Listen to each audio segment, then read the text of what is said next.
Oil sands production emits 3 to 4 times more greenhouse gases than producing conventional crude oil.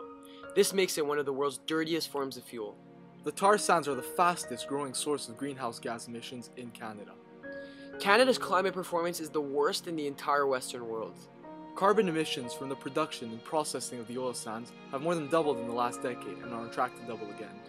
In 46 years of development, only 0.15% of the environment disturbed is certified as reclaimed.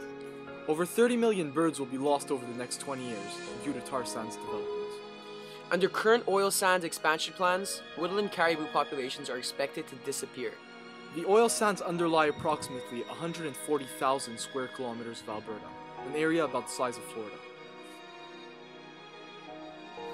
People just don't understand the risks and threats that Alberta's tar sands carry. Carbon emissions, greenhouse gases, toxins, all at an all-time high. Communities surrounding the exploitation sites are at abnormally high risks of having numerous life-threatening diseases. Animals and wildlife die every day. Beautiful land is continuously getting destroyed, and the list goes on.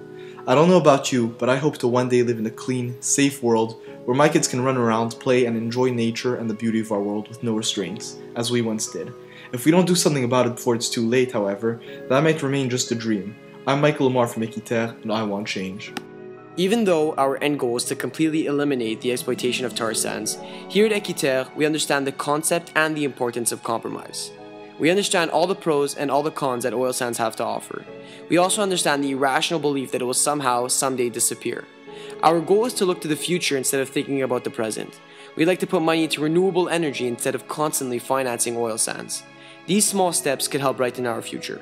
I'm Yossi Saleh, and I want change.